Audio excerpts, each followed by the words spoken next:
Dinig ko ang pagngangalit ng siper ng garment bag habang ibinababa ito ni Nina. Dahilan upang tumambad ang pinaghalong puntas at satin ng trahe de bodang tinulungan ko siyang bilhin. Hinaplos niya ang tela sa may dibdib na parabang sagrado ito. Nakatayo lang ako sa may pintuan, mahigpit ang hawak sa lumang tasa ng tsaa at hindi umiimik. Humarap siya, huminga ng malalim at binitawan ang mga salita na parang isang basag na pinggan sa sahig. Mas madali siguro kung hindi ka na lang pupunta, ma. Nawala ang hangin sa dibdib ko. Bago ko pa man namalayang pinipigil ko pala ang paghinga. Tinitigan ko siya. Hindi kumukurap. Ang boses ko, nang lumabas ito, ay nagulat ako sa pagiging kalmado nito. Dahil ba ito sa hindi tayo nagkasundo sa listahan ng mga bisita? Hindi siya kaagad sumagot. Inayos lang niya ang hanger ng damit sa pinto ng aparador at inabala ang sarili sa isang gusot na wala naman doon. Hindi tungkol doon, sabi niya, habang nakapako ang mata sa tela. Maliit lang ang venue, kailangan kalmado lang ang enerhiya. Masyado kang agaw eksena, ma. You're a lot. Ika nga, hindi niya ito sinabi para manakit. Sinabi niya ito bilang isang katotohanan. Para bang ako'y isang wallpaper na masyadong matingkad para sa kwartong dinesenyo niya. At ang nanay ng mapapangasawa mo, mas tahimik siya? Tanong ko. Oo. Hindi niya inaako ang atensyon. Muntik na akong mapangiti doon. Ang babaeng iyon na minsan ay nagbigay ng toast sa birthday na nagtapos sa kwento ng sarili niyang diborsyo. Tumango ako ng isang beses. Mabagal. Sige. Kinagabihan, pumasok ang isang email sa inbox ko.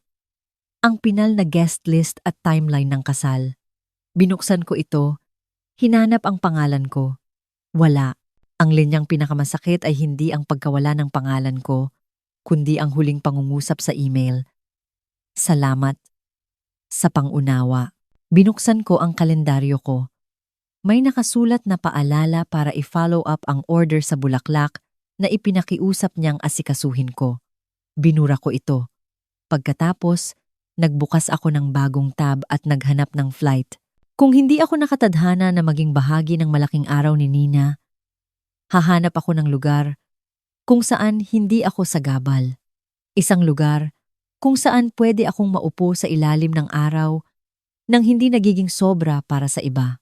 Kinabukasan, tumawag ako sa travel agent. Magplano tayo ng iba, sabi ko.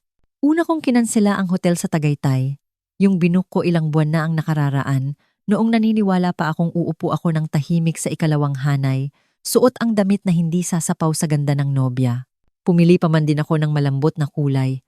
Yung sabi ni Nina noon ay nagpapalabas ng kabaitan sa mga mata ko. Saglit akong nag-alinlangan sa button ng cancellation, pero pinindot ko rin. Sunod, tinawagan ko ang resort sa Palawan na nakita ko online 2:00 ng madaling araw. Pumiyok lang ang boses ko nang sabihin kong, "Ocean view please." Hindi naman napansin ng babae sa kabilang linya. Kinumpirma lang niya ang booking, nagdagdag ng libreng masahe, at nag-alok ng welcome drink pagdating. Ang asawa ko noon ang laging nag-aasikaso ng mga biyahe. Taga-impake lang ako ng merienda. Pero ngayon, bawat desisyon ay akin. At sa unang pagkakataon sa loob ng mahabang panahon, naramdaman ko itong bilang kapangyarihan sa halip na kalungkutan.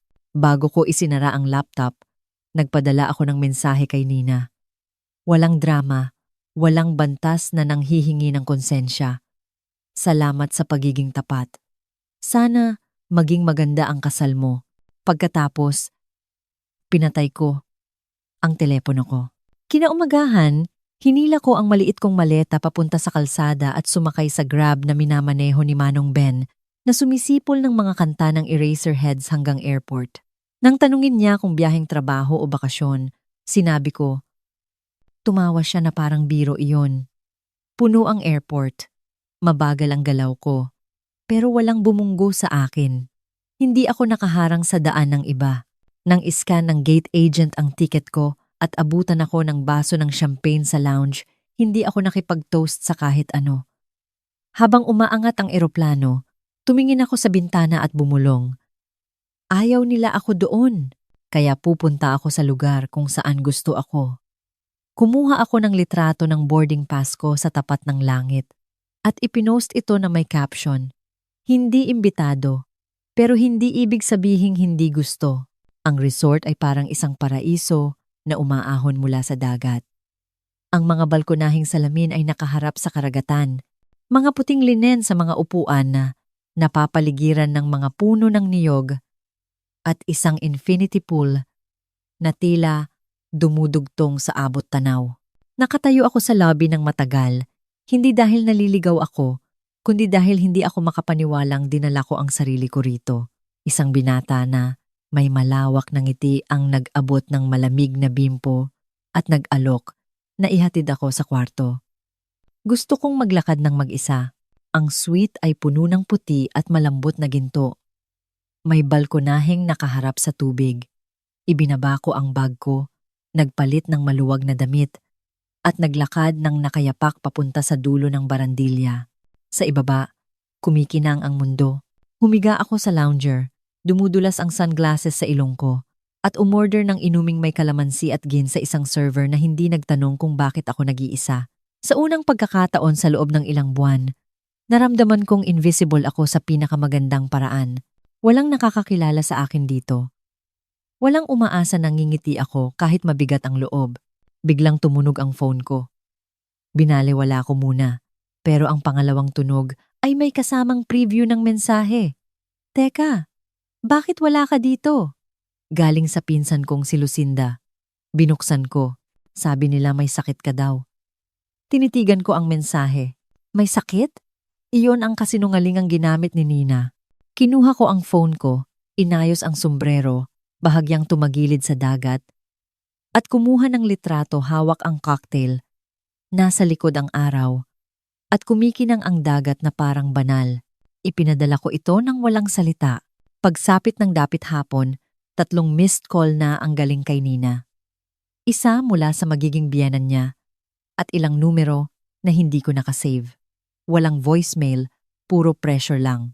Itinaob ko ang phone sa mesa. Uminom ng matagal at pinanood ang paglamon ng abot tanaw sa huling liwanag ng araw. Nang sindihan na ng mga staff ang mga sulo sa paligid ng pool, tumayo na ako, nag-inat at naglakad pabalik sa kwarto ng nakayapak. Kinaumagahan, nagplano akong matulog hanggang gusto ko. Pumasok ang liwanag nang malambot at mabagal sa pinto ng balkonahe. Ang klase ng init na nagpapaniwalang ang mundo sa labas ng kwartong ito ay walang hinihingi mula sa akin. Nagtimpla ako ng kape, dinala sa balkonahe, at hinayaan ang usok nito na sumabay sa simoy ng dagat. Bigla kong naisip ang buksan ang finance app ko. Ilang linggo ko na itong hindi tinitignan. Doon, nakasingit sa pagitan ng retirement accounts at savings, nakaupo ang wedding contingency fund. Pera para sa emergency o sa hindi maiiwasang pwede pa help na mensahe. Hindi kailanman ipinadala ni Nina ang final confirmation para sa transfer. Hindi man lang siya nagtanong kung plano ko pa ring mag-ambag. Tinitigan ko ang numero ng matagal, ang hinlalaki ko ay nakatapat sa screen. Pagkatapos, pinindot ko ang lock icon. Isang maliit na window ang lumabas. "Sigurado ka ba?" Huminto ako at pinindot ang oo. Ang account ay nagsara ng may tahimik na click, parang pinto na isinara. Hindi ako nagpadala ng screenshot kay Nina. Hindi ko siya tinext. Hayaan ang katahimikan naman ang magsalita. Maya-maya, habang nag-i-scroll sa feed, nakita ko ang post ng florist, litrato ng mga pastel na bulaklak, at caption tungkol sa kaliwaan o full payment bago i-deliver. Babala iyon para sa isang taong hindi handa. Isang taong nagkakandara pa. Mabagal akong uminom, hinahayaan ang lamig at tamis na tumira sa dibdib ko. Hindi ito paghihiganti. Pakiramdam nito ay pagbaba ng isang bagahe na masyado ko ng matagal na bitbit. Itinaas ko ang mga paa ko sa lounge chair, naglagay ng libro sa hita, at inanggulo ang phone para makita ang dagat sa likod. Wala akong inayos sa sarili ko. Kinuha ko lang ang sandali kung ano ito. Ipinost ko na may caption. Ang paghilom ay hindi humihingi ng permiso. Hindi ko inabot ang phone ko nang magising ako. Hindi ko tinignan ang oras o inisip kung paano tumatakbo ang umaga 300 kilometro ang layo. Hinayaan ko ang sarili kong maanod sa oras gaya ng tubig mabagal, hindi nagmamadali, walang obligasyon. Tanghaling tapat na nang kunin ko ang phone sa nightstand. Ang screen ay nagwawala sa dami ng notification. 20 by missed messages mula kay Nina. Sagutin mo to ngayon. Kailangan kita. Please. Mula sa kapatid kong si Emily. May nangyari. Umalis ang groom. Umiiyak siya. Nasaan ka ba? At marami pang ibang numero. Pati mga katrabaho na buwan ko nang hindi nakakausap. Ibinaba ko ang phone. Wala akong naramdamang tagumpay. Kahit kasiyahan wala. Kundi isang tahimik na kumpirmasyon na ang buhay ay bumabalik din sa sarili nito. Kahit sino pa ang sumubok na mag-orkestra ng perpektong larawan. Nagsuot ako ng tsinelas at bumaba sa dagat. Mainit ang semento sa ilalim ng paa ko at ang hangin ng hapon ay yumakap sa akin na parang pamilyar na kaibigan. Ang tubig ay umabot sa mga daliri ko sa paa, malamig at panatag. Sa malayo, may mga taong umiiyak, nagtatalo, sinusubukang buuin ang araw na nagkawatak-watak sa harap ng daan-daang saksi. Sa malayo, nare-realize ng anak ko na ang pag-alis sa akin sa kasal ay hindi nag-alis ng kaguluhan na kinakatakutan niya. Patuloy akong naglakad. Walang reply, walang paliwanag, walang pagtatangkang ayusin ang hindi ko naman sinira.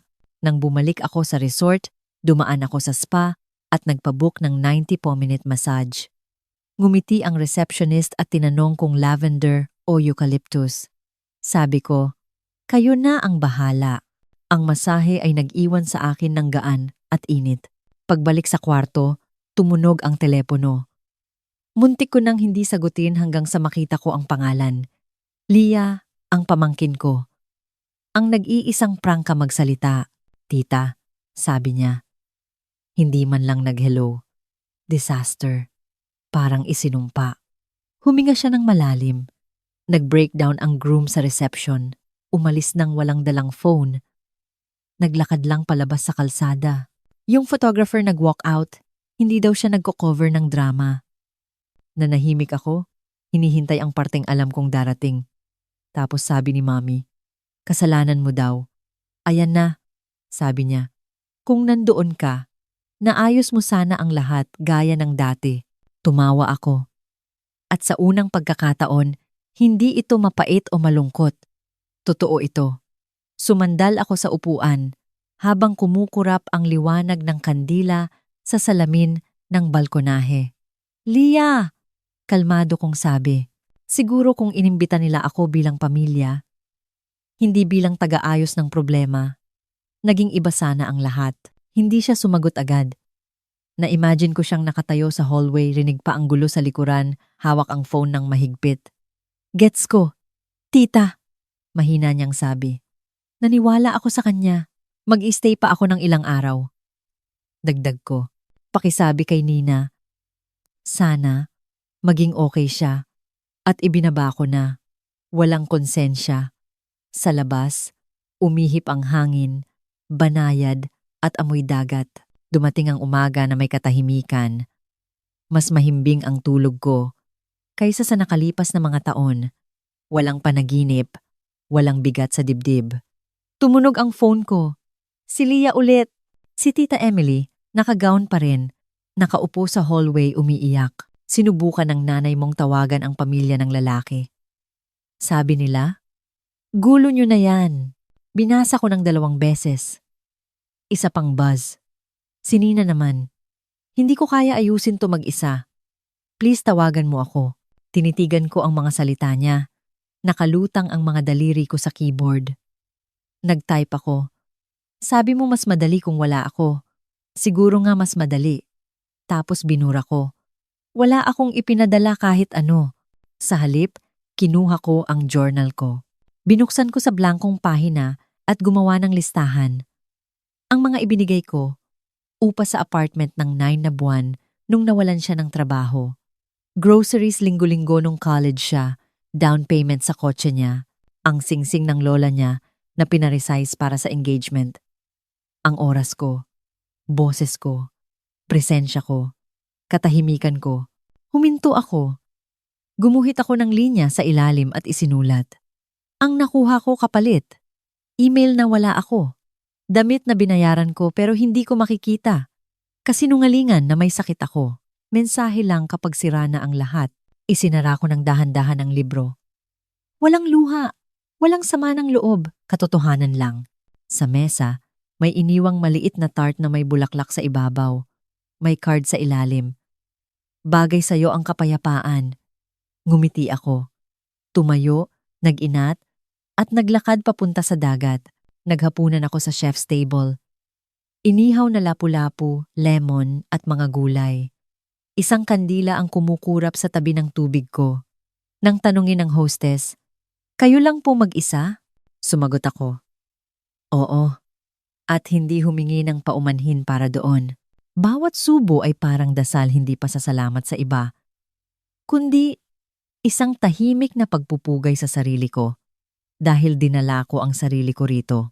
Naalala ko noong ipinagluluto ko si Nina kapag birthday niya. O kapag stressed siya sa finals. Tinawag niya akong safe place noon. Tumunog ang phone ko sa ibabaw ng mantel. Voicemail mula kay Nina. Hinintay kong matapos akong kumain bago ko pakinggan. Nanginginig ang boses niya. Mali ako, sabi niya. Kailangan kita. Pero ayaw ko lang kasing sapawan mo ako. Hindi na ako kumurap. Hindi na. So, iyon pala. Takot. Takot na pagpasok ko, kukunin ko ang lahat ng liwanag na baka mas umalingaw-ngaw ang presensya ko kaysa sa mga sumpaan niya. Inikot ko ang alak sa baso ko. Nakuha mo na ang gusto mo. Bulong ko sa kawalan. Kasal na wala ako. Ngayon, nakuha nila ang katahimikan at tinatawag nila itong kawalan. Pinirmahan ko ang bill ng kalmado ang kamay. Hindi na ako galit. Tapos na ako. Sa reception desk, nakatayo ako hawak ang sombrero. One more week, sabi ko sa receptionist. Kung pwede, same room. Siyempre po, Ma'am Amalia, sagot niya. Kinansel ako ang flight ko pa uwi. Nagbook ako ng boat tour para sa sunset. Lumabas ang mensahe mula kay Leah.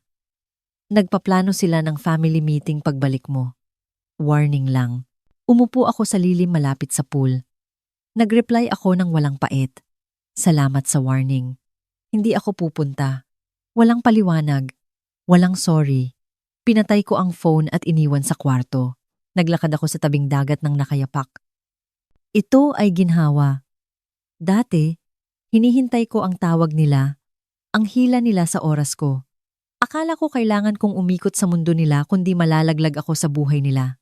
Pero na-realize ko, nalaglag na pala ako. At heto, okay pa rin ako. Mas okay pa nga. Binuksan ko ang pinto ng balkonahe para papasukin ang liwanag. Umorder ako ng room service. Itlog, sinangag, danggit, at prutas. Pagdating, inayos ko sa tray at kinunan ng litrato. Caption: walang drama sa menu. Binuksan ko ang messages. Hindi ako nag-scroll. Dumiretso ako sa app kung nasaan ang family group chat at nag-leave group. Walang paalam. Sunod, ang folder ng wedding notes sa cloud drive ko, puno ng resibo, pangalan ng florist, design ng tela, delete, delete, delete. Nagtira ako ng isang file, isang sulat sa sarili ko. Binasa ko ito ng malakas. Hindi ka backup plan. Hindi ka bangko. Hindi ka ang katahimikan sa kwarto. Ikaw si Amalia. At may karapatan kang maging buo. Isinara ko ang laptop. Wala nang tirang emosyon na kailangang balikan. Ang kalat ay sa kanila na para linisin. Malawak ang langit. Bukas ang araw. At sa kung saan man sa daan. Nang walang permiso ng kahit sino, nabuo ko ulit ang sarili ko. Kung nararamdaman mong nauubos ka na sa kakabigay sa mga taong hindi ka naman pinapahalagahan, ito na ang senyales mo. Piliin mo naman ang sarili mo. I-book mo ang ticket na yan. Dahil minsan, ang pag-alis ay hindi pagsuko,